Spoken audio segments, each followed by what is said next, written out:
अगर आप bitcoin hold करते हैं तो ये वीडियो आपके लिए बहुत ही ज़्यादा इम्पोर्टेंट है, क्योंकि जैसा मैंने कल आपको दिखाया था कि बिटकॉइन $20,000 वाले लेवल पर अटका हुआ है। इसे $20,000 वाले लेवल से कुछ छोटे बाउंसेस मिल गए हैं और आज हम इसी के बारे में बात करने वाले हैं।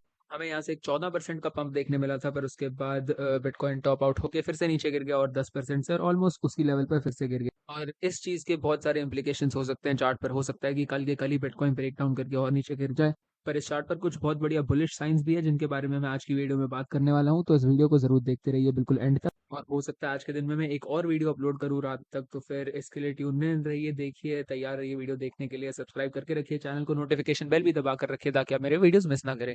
तो यहाँ सबसे पहले मैं आप लोगों को ये 1 घंटे वाला इचिमोकू क्लाउड दिखाना चाहता हूँ। ये बहुत ही इंपॉर्टेंट, बहुत ही बढ़िया इंडिकेटर है जिसका इस्तेमाल मैं बहुत बार करता हूँ और आपको ऑलमोस्ट हर वीडियो में दिखाता हूँ। अगर आपको नहीं पता कि इस इंडिकेटर का इस्तेमाल कैसे किया जाता है तो यूट्यूब के सर्च बार में ये लिख दीजिए इचिमोकू फोर फ्लाइज और आपको इसके ऊपर मेरा ट्यूटोरियल वीडियो मिल जाएगा, जिससे देखकर आप समझ जाएंगे कि इस इंडिकेटर का इस्तेमाल कैसे किया जाता है। तो यहाँ पर अब एक बहुत ही खराब साइन ये है कि जब बिटकॉइन का प्राइस बाउंस करके ऊपर गया था, इसे इचिमोकू क्लाउड से रिजेक्शन मिली भी नहीं थी। इचिमोकू क्लाउड तक बिटकॉइन का प्राइस पहुंच भी नहीं पाया था, इससे नीचे से ही प्राइस रिजेक्ट हो गया था और बिटकॉइन का प्राइस फिर $20,000 पर गिर गया था। और ये चीज देखकर मुझे यही समझ आ रहा है कि बिटकॉइन में इस बार बहुत ही कम स्ट्रेंथ है, बहुत ही कम मोमेंटम है इस चार्ट में। यहाँ पर आप वैसे देख सकते हैं कि बायबिट का मैंने चार्ट खोल कर रखा है। यहाँ पर बिटकॉइन का प्राइस $20,050 के लो पर गिरा था। और वैसे जब भी आप एनालाइज कर रहे होते हैं, जब भी आप किसी चार्ट को देख रहे होते हैं, तो आपको हमेशा एक ज्यादा लिक्विड एक्सचेंज के चार्ट को देखना होता है, जैसे बायबिट या बाइनेंस हो गया, कॉइनबेस हो गया, क्योंकि इन पर आपको एक्यूरेट डेटा मिलेगा। छोटे एक्सचेंजेस पर यहाँ पर चेंजेस काफी बड़े हो सकते हैं। और वैसे भी बायबिट और कॉइनबेस और बाइनेंस में इतना ज्यादा फर्क नहीं है, इनमें से आप कोई भी यूज कर सकते हैं। आपको ज्यादा एक्यूरेट डेटा चाहिए तो आपको ऐसे बड़े एक्सचेंजेस ही यूज करने चाहिए। पर अब चार्ट पर वापस आ जाते हैं, बिटकॉइन के बारे में बात करते हैं, प्राइस एक्शन के बारे में बात करते हैं। तो यहाँ पर हमें एक बहुत ही बढ़िया, ज्यादा बढ़िया नहीं, काफी स्ट्रॉन्ग, डिसेंटली स्ट्रॉन्ग हमें बाउंस देखने मिला है इस $20,000 वाले लेवल से। और हम देख सकते हैं कि बिटकॉइन का प्राइस अच्छा खासा पंप किया 14% से। पर हमारे पास इतनी भी स्ट्रेंथ नहीं थी कि हम इस लाल इचिमोकू क्लाउड को चैलेंज भी कर पाए। इसे 1 घंटे वाले इचिमोकू क्लाउड को हम चैलेंज भी नहीं कर पाए, इसे छू भी नहीं पाए और पहले ही प्राइस रिजेक्ट होकर नीचे गिर गया। और वहां से रिजेक्शन मिलने की वजह से ये क्लाउड और भी ज्यादा नीचे आता जा रहा है और ये जो रेजिस्टेंस रेंज है इस क्लाउड की, ये और भी ज्यादा बड़ी हो गई है। इस क्लाउड का जो लोएस्ट पार्ट था वो 16 जून को, मतलब परसों था, $23,000 पर। और अब ये जो लोएस्ट पॉइंट है ये गिर कर आ चुका है 20,900 से 21,100-200 डॉलर के बीच में। 18-19 जून को इतना नीचे गिर चुका है ये इचिमोकू क्लाउड की रेजिस्टेंस लेवल। और अब अगर बिटकॉइन में इतनी स्ट्रेंथ आ जाती है कि ये एक मूव कर सके और यहाँ से बाउंस करके फिर से रेजिस्टेंस को टारगेट करने की कोशिश करे, तो रेजिस्टेंस अब ऑलरेडी और नीचे आ चुकी है, ट्रेंड के साथ कैचअप कर चुकी है। और इस वजह से बिटकॉइन को रिजेक्शन और भी ज्यादा जल्दी मिल सकती है, रेजिस्टेंस और भी ज्यादा नीचे मिल सकती है इचिमोकू क्लाउड से। अब हम यहाँ किसी और इंडिकेटर लगाकर देखें, जैसे 4 घंटे वाला ईएमए रिबन लगाकर देखें, तो आप देख सकते हैं मोमेंटम यहाँ पर भी बिटकॉइन के साथ, प्राइस के साथ कैचअप कर चुका है। और जो हमें यहाँ पंप देखने मिला था 14% का, ये पंप बिल्कुल ऑलमोस्ट इस रिबन को छू के फिर वहीं से हमें रिजेक्शन मिली थी। और अभी फिर से जो हमें छोटा सा मूव देखने मिला था कल, ये भी ऑलमोस्ट उस ईएमए रिबन को टच हो ही गया था। तो ये तो हम क्लियरली देख सकते हैं कि ईएमए रिबन का मोमेंटम बुरी तरह से खिलाफ है, बहुत स्ट्रॉन्ग मोमेंटम मिल रहा है बिटकॉइन के खिलाफ। अब यहाँ 1 घंटे वाले चार्ट पर तो ये मेरे मन की हालत और भी खराब है, मोमेंटम इतना स्ट्रॉन्ग नहीं है। हम एक बार फेकआउट भी कर चुके हैं इसके ऊपर, पर ये बिल्कुल ट्रेंड के साथ चिपका हुआ है और अभी भी ये रेजिस्टेंस दे रहा है बिटकॉइन को। तो मैंने कुछ दिनों पहले एक लाइव स्ट्रीम की थी जिसमें मैंने बताया था कि ये जो ईएमए रिबन है, ये जब जैसे ही बिटकॉइन का प्राइस इसके नीचे गया, हमें एक रिजेक्शन मिली और मैंने बोला था कि ये ईएमए रिबन काफी इंपॉर्टेंट होने वाला है बिटकॉइन के लिए। आप देख सकते हैं कि तब से लेकर अब तक बिटकॉइन का प्राइस सिर्फ एक बार इसके ऊपर फेकआउट करके निकला है, उसके अलावा इसका 100% सक्सेस रेट रहा है तब से लेकर अब तक, और अब भी ये बिटकॉइन के खिलाफ ही है। तो इन मोमेंटम इंडिकेटर्स पर हमें नजर रखनी है। मैं वैसे 4 घंटे वाले चार्ट पर ज्यादा फोकस करता हूँ, 1 घंटे वाले का इंपॉर्टेंस थोड़ी कम होती है, पर फिर भी सारे ही मोमेंटम इंडिकेटर्स बहुत इंपॉर्टेंट होते हैं। हमें यहाँ पर अगर बहुत अच्छे से ट्रेड करना है, बहुत अच्छे से एनालिसिस करनी है, तो हमें बहुत ही छोटे टाइम फ्रेम्स पर जाकर एनालिसिस करनी पड़ती है ताकि हम अच्छे मूव्स समझ पाए। पर मैं यहाँ पर 4 घंटे वाला ज्यादा प्रेफर करता हूँ 1 घंटे वाले से, ताकि हम थोड़ा सा जूम आउट करके पर्सपेक्टिव को देख पाए मार्केट के, कि मार्केट में चल क्या रहा है। इसी वजह से मैं 4 घंटे और 1 घंटे वाले ईएमए रिबन्स को अभी देख रहा हूँ, क्योंकि मोमेंटम हमें ये शॉर्ट टर्म में ज्यादा अच्छे से बताते हैं। अब चलिए, जो भी इस चार्ट पर हुआ है पिछले 1-2 दिन में, से थोड़ा अच्छे से ब्रेक डाउन करने की कोशिश करते हैं। मैं यहाँ से चार्ट को बिल्कुल क्लियर कर देता हूँ, सारी लाइनें हटा देता हूँ ताकि आपको एक बिल्कुल साफ चार्ट दिखे, आप इसे समझ पाए। और मैं यहाँ पर 2 घंटे वाले टाइम फ्रेम पर शिफ्ट करना चाहूंगा। यहाँ पर ये वाला प्राइस एक्शन जो था, जहाँ पर बिटकॉइन का प्राइस नीचे गिरा था, इसे मैं डिस्काउंट कर दूंगा, इसे मैं बिल्कुल नहीं गिरने वाला। उसके बाद जो बिटकॉइन का प्राइस यहाँ नीचे गिरा था $20,000 पर, जहाँ से इसे बाउंस देखने मिला है, फिर यहाँ से हमें एक बाउंस देखने मिला 14% का, जिसके बारे में मैं अभी बात कर रहा था। और इस लेवल पर भी वैसे हमें 2 बाउंस मिले थे, एक छोटा सा बाउंस था बट वो इतना इंपॉर्टेंट नहीं है। पर यहाँ से बाउंस करके 14% प्राइस ऊपर गया, रिजेक्ट होकर वापस से उधर ही गिर गया ऑलमोस्ट उसी लेवल पर यहाँ से इस बार हमें उतना बड़ा बाउंस नहीं मिला जितना पिछली बार मिला था, बहुत ही छोटा सा बाउंस मिला और प्राइस फिर से अब उसी लेवल पर आकर गिर चुका है, आप देख सकते हैं। पिछली बार ये बाउंस भी बहुत ही क्विक हमें देखने मिला था। पिछली बार आप देख सकते हैं कि सिर्फ 1-2 घंटे वाली जो कैंडल है उसमें ही हमें हमारा बाउंस जो था, हमारा रिवर्सल जो था वो शुरू हो गया था। और इस बार नीचे गिरने के बाद से 16 घंटे हो चुके हैं और अब तक बिटकॉइन का प्राइस ऊपर जाना शुरू नहीं हुआ है। तो इससे हमें बहुत सारी वीकनेस देखने मिल रही है इस चार्ट पर। और वैसे इसमें से कोई भी चीज़ ऐसे हैरान कर देने वाली नहीं है, कोई भी चीज़ सरप्राइजिंग नहीं है। हमें पता ही था कि वैसे भी $22,000 वाला जो लेवल है वो बहुत ही स्ट्रॉन्ग रेजिस्टेंस हो सकता है बिटकॉइन के लिए, और अभी वही साबित हो रहा है। और वैसे भी ये लेवल हमें पता ही था कि $22,000 वाला लेवल नीचे गिरते हुए मार्केट के लिए सपोर्ट होगा। ये सिर्फ एक ही दिन के लिए सपोर्ट था, पर उसके बाद जब प्राइस इसके नीचे गिर गया तो इस लेवल की इंपॉर्टेंस कम नहीं हो गई। यहाँ से अब हमें रेजिस्टेंस मिल गई और ये बिल्कुल भी सरप्राइजिंग नहीं है। और वैसे भी जब भी प्राइस ऐसे इंपॉर्टेंट लेवल्स के नीचे गिरे तो हमें वहां से रेजिस्टेंस एक्सपेक्ट करनी ही चाहिए। ऐसा नहीं हो जाता कि एक बार लेवल अगर सपोर्ट देने से फेल हो गया तो फिर वो रेजिस्टेंस भी नहीं देगा। और यहाँ पर इस लेवल पर गिरने के बाद भी हमें एक बड़ा सब्सटैंशियल अभी तक का कुछ इंपॉर्टेंट बाउंस देखने नहीं मिला। ये देखकर मुझे ऐसा लग रहा है अब कि यहाँ पर हमें कुछ कंसोलिडेशन देखने मिल सकती है। हो सकता है ये कंसोलिडेशन पैटर्न हो जिसके बाद प्राइस और ब्रेक डाउन करके नीचे गिर जाए। तो यहाँ पर आप देख सकते हैं पहली बार हमें एक बड़ा बाउंस देखने मिला, उसके बाद सिर्फ थोड़ी सी साइडवेज ट्रेडिंग देखने मिली। तो इसलिए मुझे लग रहा है कि हो सकता है अब ये कंसोलिडेशन शुरू हो गई है उस रेंज के अंदर। इसकी मैं कोई गारंटी नहीं दे रहा, पर मुझे इस समय ऐसा ही लग रहा है कि ये शायद एक कंसोलिडेशन रेंज बन गई है। क्योंकि पहले यहाँ पर एक वीक बाउंस मिलना, उसके बाद एक बड़ी रिजेक्शन मिलना, और फिर अगली बार अटेम्प्ट करने पर एक बाउंस ना मिल पाना और प्राइस का साइडवेज जाने लग जाना, ये काफ़ी वीक साइन है मेरे हिसाब से। और मुझे लग रहा है कि यहाँ पर कंसोलिडेशन ही शुरू हो चुकी है अब। अगर आप एक सपोर्ट लेवल के थ्रू बिल्कुल तेजी से क्रैश नहीं करते तो उसके बाद जो सेकंड वर्स्ट थिंग होती है, मुझे लगता है ये वही हो रहा है यहाँ पर, कि हमें एक सपोर्ट लेवल से बाउंस नहीं मिल रहा बल्कि वहां पर प्राइस साइडवेज जाने लग गया है और वहां पर बिल्कुल भी एसेट जो है हमारा स्ट्रेंथ नहीं दिखा रहा है। क्योंकि ये जो लेवल है ये मार्केट में बहुत ही इंपॉर्टेंट लेवल है। ये बिटकॉइन का पहली बुल साइकिल का हाई था, बिल्कुल ऑल टाइम हाई था। और इतने इंपॉर्टेंट लेवल से हमें इतने वीक बाउंसेस देखने मिल रहे हैं, ये बहुत ही खराब साइन है इस मार्केट में। मैं अभी तो सारी बेरिश चीज़ें बता रहा हूँ आपको क्योंकि ज़्यादातर ये मार्केट ओवरवेलमिंगली बेरिश ही चल रही है। पर रुके रहिए, वीडियो को देखते रहिए एंड तक, मैं आपको कुछ बुलिश चीज़ें भी बताऊंगा। मैं ज़्यादा पैसिमिस्टिक हो नहीं रहा हूँ यहाँ पर। मुझे अब भी लगता है कि काफ़ी कुछ चीज़ें हैं जो बिटकॉइन को यहाँ बचा सकती हैं, और यहाँ स्टार्ट पर काफ़ी बुलिश चीज़ें भी हैं जिनके बारे में मैं थोड़ी देर में बात करने वाला हूँ। और वैसे भी आपको मेरी एनालिसिस के हिसाब से ट्रेड्स नहीं करनी चाहिए। मेरी एनालिसिस होती है। अगर आप यूट्यूबर्स को देखकर सिर्फ उनकी बात को बिल्कुल जैसा वो कहे वैसा ही मानने लग जाते हैं तो फिर आप ट्रेडिंग बहुत ही खराब तरीके से कर रहे हैं। आपको अपनी एनालिसिस करनी होती है। हमारे वीडियोस सिर्फ आपके रेफरेंस के लिए होते हैं, आप थोड़े बहुत पॉइंट्स ले सकते हैं हमसे, पर एनालिसिस और ट्रेडिंग इन दी एंड आपको ही करनी होती है। तो यहाँ पर इस बाउंस के वीक बाउंस के बाद जो हमें रिजेक्शन देखने मिल रही है, इससे हमें यही देखने मिल रहा है कि बेयर्स इस मार्केट में पूरी तरह कंट्रोल में है। जैसे ही बेयर्स को एक मौका मिला प्राइस को नीचे भेजने का, उन्होंने पूरा फायदा उठाया और मोमेंटम के साथ प्राइस को रिजेक्ट करके नीचे भेजा है।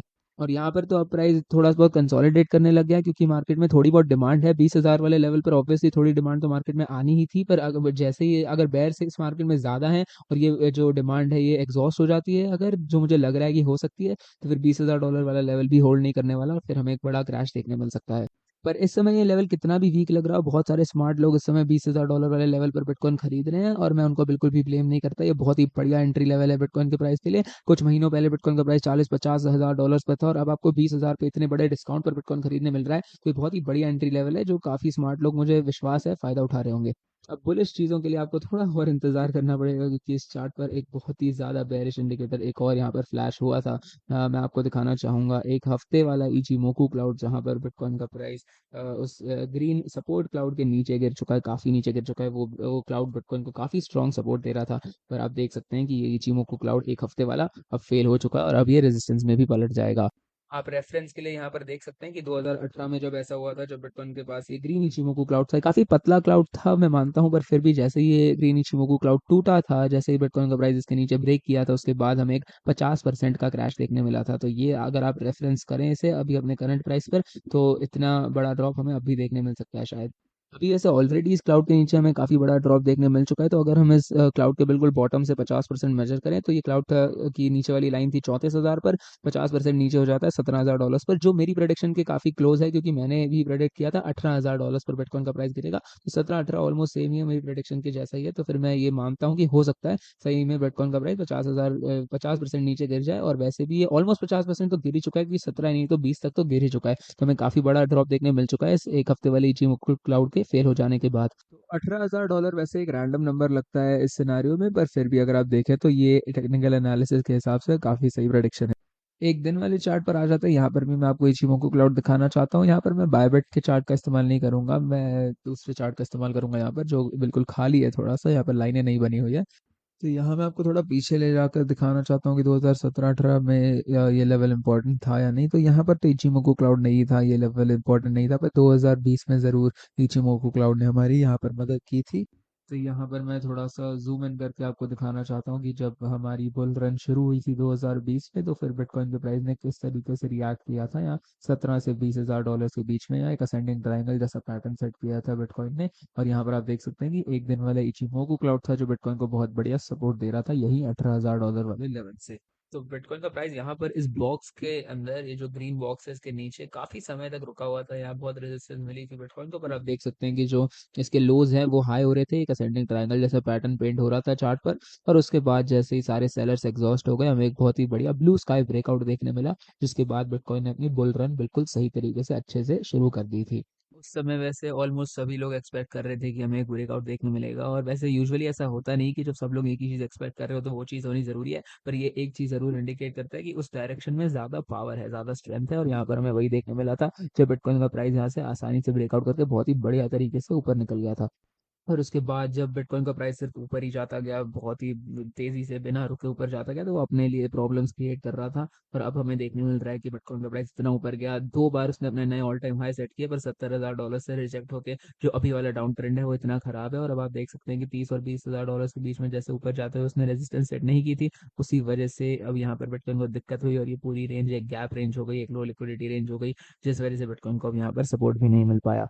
पहले भी मैंने इस मार्केट में काफी बड़े बड़े ड्रॉप देखे हैं, पर जो ये वाला ड्रॉप हमें देखने मिला है 28,000 से 20,000 वाला, ये one of the most brutal drops है जो मैंने बिटकॉइन की हिस्ट्री में आज तक देखे हैं। काफी खराब ड्रॉप था ये।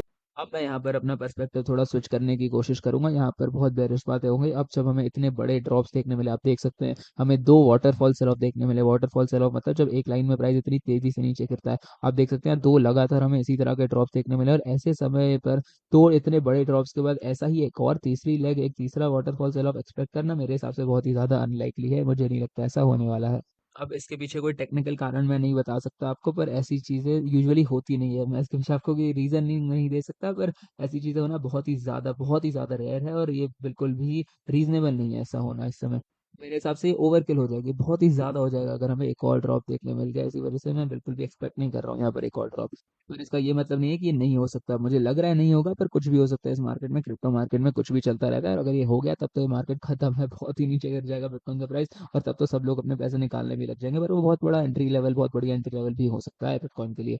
यहाँ आप देख सकते हैं फियर एंड ग्रीड इंडेक्स, अब आज इसकी रीडिंग 9 की है, कल 7 की थी, और उससे पहले 8 की थी। मतलब ये बहुत ही सिंगल डिजिट में चल रही है इसकी रीडिंग, बहुत ही ज्यादा लो चल रहा है फियर एंड ग्रीड इंडेक्स। और अब तो लगातार 4 दिनों तक फियर एंड ग्रीड इंडेक्स 10 के नीचे रहा है, तो ये भी बहुत ही कम होता है। मैंने आज तक शायद ऐसा होते हुए नहीं देखा कि मार्केट इतनी ज्यादा फियरफुल है कि 4 दिन लगातार सिंगल डिजिट में हमें फियर एंड ग्रीड इंडेक्स की रीडिंग देखने मिल रही हो।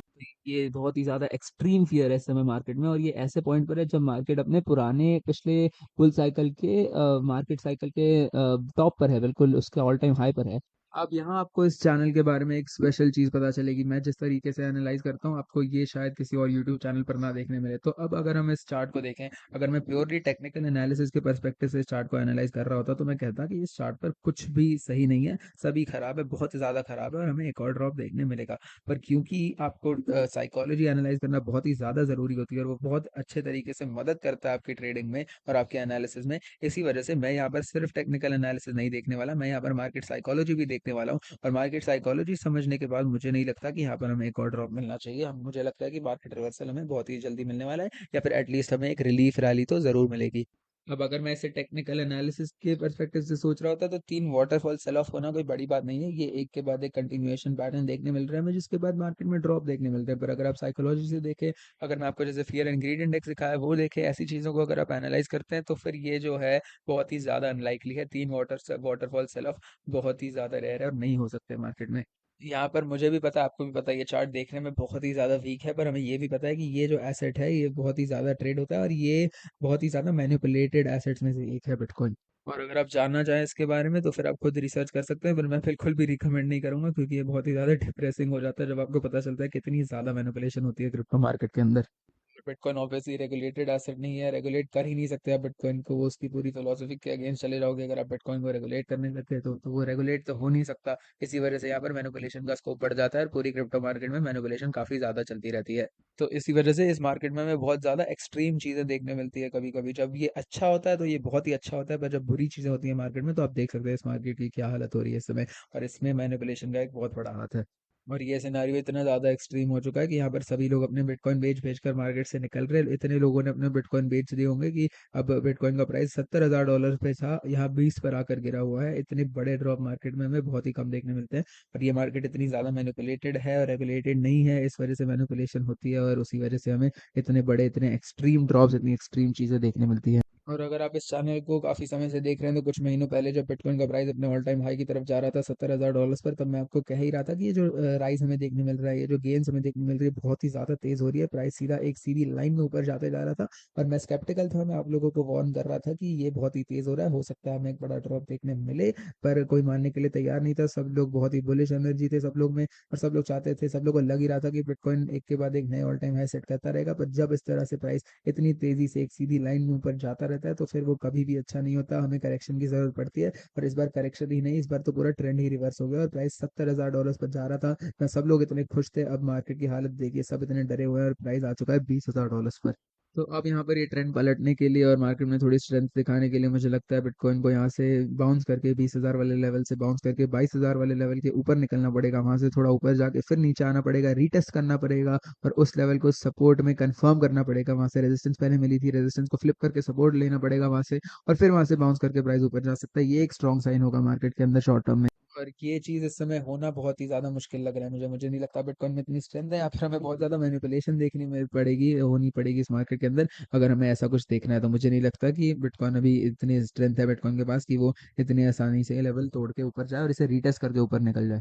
वैसे बेयर्स के पर्सपेक्टिव से तो ये चार्ट उनके लिए बहुत ही बढ़िया है, बिटकॉइन का प्राइस शायद नीचे गिरने वाला है। और टेक्निकल एनालिसिस से सिर्फ आप देखिए, अगर साइकोलॉजी को देखे ही ना तो जैसे मैंने कहा ये प्राइस और नीचे गिर ही सकता है। पर अगर आप एक बुल है, अगर आप चाहते हैं बिटकॉइन का प्राइस यहाँ से ऊपर जाए, तो फिर आपको यही एक्सपेक्ट करना पड़ेगा कि यहाँ से बिटकॉइन का प्राइस बाउंस हो, 22,000 के लेवल को तोड़े, उसके ऊपर निकले, थोड़ा ऊपर जाए, उससे वापस उस लेवल पर लौटे, उसे रीटेस्ट करे और वहां से बाउंस करके ऊपर जाए। शॉर्ट टर्म में अभी ये सबसे ज्यादा स्ट्रॉन्ग साइन हो सकता है। अगर आप एक बुल है इस मार्केट में तो आपको इस चीज के लिए नजर रखनी है।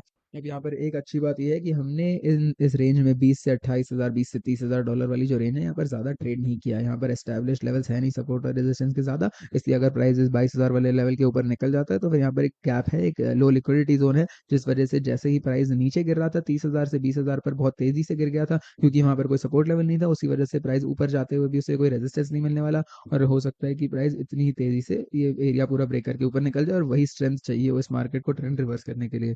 तो यही बेस्ट केस सिनारियो हो सकता है बिटकॉइन के लिए इस समय, जब मार्केट इतनी ज्यादा एक्सट्रीम है। और आप देख सकते हैं फियर एंड ग्रीड इंडेक्स भी इतना ज्यादा एक्सट्रीम चल रहा है, बहुत ही बेरिश है ये मार्केट। तो अगर ऐसा कुछ हमें देखने मिल जाता है, हो सकता है यहाँ पर सेंटिमेंट पलटने लग जाए।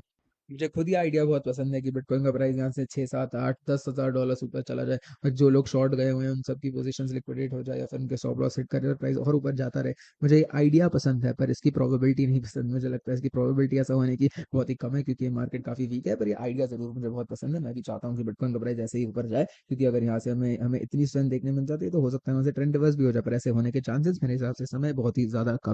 और वैसे ऐसा होने के चांसेस बढ़ जाते हैं जब मार्केट में सेंटिमेंट इतना खराब हो, जब लोगों को लग रहा है कि ये बिल्कुल एंड आ चुका है और यहाँ से प्राइस कभी ऊपर नहीं जा सकता, जैसा सेंटिमेंट है इस समय मार्केट में, तो ये चीज वैसे और ज्यादा पुश कर जाती है मार्केट को। जब लोग बिल्कुल भी बिलीफ नहीं रखते, उसी समय बिटकॉइन हमें इस तरह के मूव्स करके दिखाता है। तो वैसे यही थी मेरी मेन एनालिसिस, पर काफी और चीजें थी जो मुझे बात करनी थी जिनके बारे में, पर टाइम काफी निकल चुका है। एक और पॉइंट जो जिसके बारे में मैं बात करने वाला था, फिर से मैं अपना पर्सपेक्टिव शिफ्ट करना चाहूंगा। यहाँ पर पुलिस चीजें मैं कह रहा था, अब मैं फिर से बेरिश कर देना चाहूंगा अपना पर्सपेक्टिव और आपको थोड़े साल पहले लेकर जाना चाहूंगा कि चार्ट पर पहले क्या हुआ था यहाँ पर। और वैसे यहाँ पर अगर बिटकॉइन का प्राइस यहाँ से नीचे गिर जाता है और ये $20,000 वाला लेवल फेल हो जाता है और बिटकॉइन को फिर नीचे गिर के कहीं से बाउंस मिलता है और प्राइस वापस यहाँ पर लौटता है, तो फिर मुझे लगता है कि यहाँ पर जो रेजिस्टेंस जो सपोर्ट था वो रेजिस्टेंस में पलट ही जाएगा, क्योंकि ये बहुत ही ज़्यादा इंपॉर्टेंट लेवल है। अभी इतना स्ट्रांगली हमें यहाँ से सपोर्ट मिल नहीं रहा है, पर ये लेवल जब फेल होगा और बिटकॉइन का प्राइस फिर से यहाँ पर लौटेगा तो फिर मुझे लगता है कि ये रेजिस्टेंस के तौर पर तो ज़रूर काम आने वाला है, क्योंकि इस टाइम ट्रेंड भी बेरिश चल रहा है और ये लेवल वैसे बहुत ही ज़्यादा इनहेरेंटली बहुत ही ज़्यादा इंपॉर्टेंट लेवल है। तो फिर यहाँ से हमें ज़रूर रिजेक्शन मिल सकती है अगर प्राइस रिटेस्ट करने आए तो। और ये लेवल बहुत ही ज़्यादा स्ट्रॉन्ग रेजिस्टेंस देने वाला है बिटकॉइन को, क्योंकि अगर बिटकॉइन का प्राइस नीचे गिरे रीटेस्ट करके ऊपर है, वैसे ही टेक्निकल पर्सपेक्टिव से ये बहुत ही खराब साइन होगा, क्योंकि ये रेजिस्टेंस सपोर्ट रेजिस्टेंस फ्लिप हो जाएगा। उसके अलावा ये हमारा पहले की मार्केट साइकिल का ऑल टाइम हाई था, एक बहुत ही ज़्यादा इंपॉर्टेंट लेवल था। उसके साथ साथ यहाँ पर ये इचिमोकू क्लाउड भी है, जो बड़ा सा इचिमोकू क्लाउड बिटकॉइन के ऊपर है, ये भी कैचअप कर लेगा और ये भी बिटकॉइन को रेजिस्टेंस बिल्कुल उसी लेवल पर देगा। फिर यहाँ से हमें डबल ट्रिपल रेजिस्टेंस मिलने वाली है, काफ़ी स्ट्रॉन्ग रेजिस्टेंस मिलने वाली है। उस वजह से बिटकॉइन का प्राइस यहाँ से अगर रीटेस्ट करने आता है तो मुझे लगता है नीचे ही गिरने वाला है। अब 1 घंटे वाला इचिमोकू क्लाउड तो बहुत ही करीब है प्राइस के, पर जो 4 घंटे वाला चार्ट है, 4 घंटे वाला इचिमोकू क्लाउड है, वो काफ़ी ऊपर है इस समय, 23,000 24,000 डॉलर्स के आसपास। तो इसे कैचअप करने में थोड़ा समय लग जाएगा, पर अगर ये भी कैचअप कर लेता है ट्रेंड के साथ तो फिर ये और रेजिस्टेंस देगा, और ये उससे भी 1 घंटे वाले से भी ज़्यादा तगड़ी रेजिस्टेंस देने वाला है।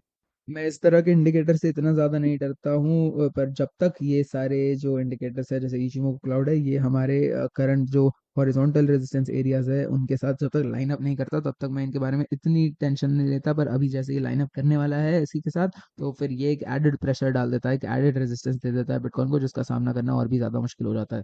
और वैसे अगर आपको मेरा एनालिसिस का स्टाइल पसंद आता है, अगर आप देखना चाहते हैं कि मैं किस तरीके से ट्रेड करता हूँ, तो फिर आप four flies VIP group join कर सकते हैं। यहाँ पर जो भी मेंबर्स हैं वीआईपी ग्रुप के अंदर, उन्हें सारी चीज़ें देखने मिलती हैं, मेरी सारी ट्रेड्स देखने मिलती हैं, उन्हें मेरे एंट्री लेवल्स, एग्जिट लेवल्स, और मैं कोई ट्रेड क्यों ले रहा हूँ, कोई ट्रेड क्यों छोड़ रहा हूँ, मेरी ट्रेड लेने के पीछे की साइकोलॉजी, ये सारी चीज़ें। और इनके साथ साथ आप जब मेंबरशिप लेते हैं तो आपको कोई ना कोई मेरा फ्री कोर्स साथ में मिल जाता है, जो मैंने आपके लिए स्पेशली बनाया है, और आपको बहुत ही बढ़िया तरीके से, बिल्कुल बिगनर लेवल से एक्सपर्ट लेवल तक बहुत ही बढ़िया वो कोर्स आपको काफ़ी कुछ सिखा देता है। तो फिर अगर आप बिल्कुल बिगनर है, आपने ट्रेडिंग के बारे में बिल्कुल कुछ नहीं सीखा था, तो वो कोर्स अगर आप देखेंगे तो आपको काफ़ी कुछ सीखने मिल जाएगा, आप बहुत ही बढ़िया ट्रेडर भी बन सकते हैं। और इसके साथ साथ वीआईपी मेंबरशिप के अंदर आपको, जैसा मैंने कहा, आपको देखने मिलता है कि मैं किस तरीके से ट्रेड करता हूँ। आपको इस चैनल पर तो मेरी एनालिसिस देखने मिलती है, पर एनालिसिस को इम्प्लीमेंट कैसे किया जाता है ये आप देख सकते हैं फोर प्लस वीआईपी ग्रुप के अंदर। तो ज़रूर इसे चेकआउट कर लीजिएगा। अगर आपको four plus VIP group join करना है तो डिस्क्रिप्शन में दी गई पहली लिंक को दबाएं, फिर हमारे फ्री गोल्ड टेलीग्राम चैनल के किसी भी पोस्ट के नीचे दिए गए एट फोर फ्लाइज बटन को दबाएं,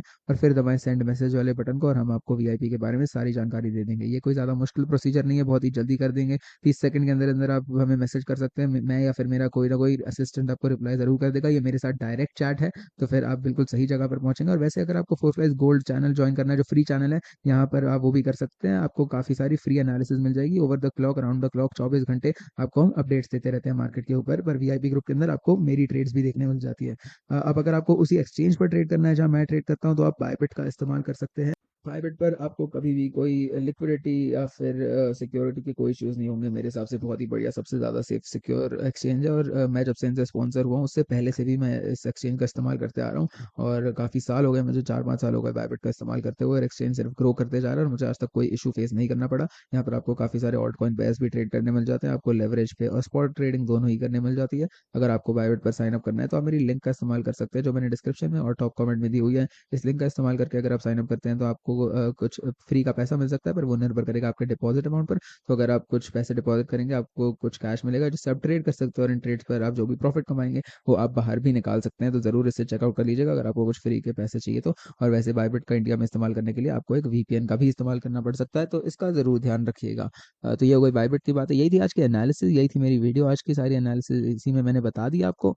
हाँ, हो सकता है मैं शायद रात को एक और वीडियो अपलोड करूँ, तो फिर उसके लिए रेडी रहिएगा। वीडियो को लाइक कर दीजिए अगर आपको इसे पसंद आ रही है, और चैनल को सब्सक्राइब कर दीजिए, नोटिफिकेशन बेल दबा दीजिए, ताकि आप मेरी वीडियोस मिस ना करें। वैसे मैं इस समय दुबई में नहीं हूँ, जहाँ मैं वैसे रहता हूँ, मैं इस समय सेंट ट्रोपे में हूँ, फ्रांस के अंदर, जहाँ पर मैं घूम रहा हूँ। और वैसे अगर आपको मुझे रीच आउट करना है, आपको मेरे सोशल्स अगर देखने हैं कि मैं क्या कर रहा हूँ, आपको इंस्टाग्राम ट्विटर देखना है, तो उसकी भी लिंक मैंने आपको डिस्क्रिप्शन में और मेरे चैनल के अबाउट सेक्शन में मिल जाएगी। आप ज़रूर इन लिंक्स का, ऑफिशियल लिंक्स का इस्तेमाल करके ही मुझे फॉलो करिएगा, क्योंकि आप अगर इधर उधर स्कैम्स में फंस सकते हैं। कमेंट्स में अगर आप देखें, या फिर आप यूट्यूब पर, या आप अगर इंस्टाग्राम या ट्विटर पर मेरा नाम सर्च करने जाएंगे, हो सकता है आपको इम्पर्सनेटर मिल जाए जो आपको स्कैम करते हैं। तो फिर ज़रूर सिर्फ ऑफिशियल लिंक दबाकर ही मेरे किसी भी चैनल पर जाइएगा।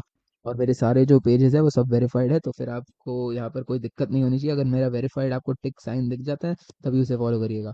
तो यही थी आज की वीडियो। मैं उम्मीद करता हूँ आपको ये वीडियो पसंद आई होगी। वीडियो को लाइक कर दीजिए, इस चैनल को सब्सक्राइब कर दीजिए, नोटिफिकेशन बेल दबा दीजिए, ताकि आप मेरे वीडियोस मिस ना करें। और इसके साथ साथ अगर आपको वीआईपी ज्वाइन करना है, तो इसके लिए भी स्टेप्स मैंने अभी आपको स्क्रीन पर दिए हुए हैं, इन स्टेप्स को फॉलो करके आप वीआईपी ज्वाइन कर सकते हैं। और अगर आपको उसी एक्सचेंज पर ट्रेड करना है जहाँ मैं ट्रेड करता हूँ, तो आप बायबिट ज्वाइन कर सकते हैं, उसकी भी लिंक मैंने आपको डिस्क्रिप्शन में दी हुई है। तो यही थी आज की वीडियो, मिलते हैं अगली वीडियो में।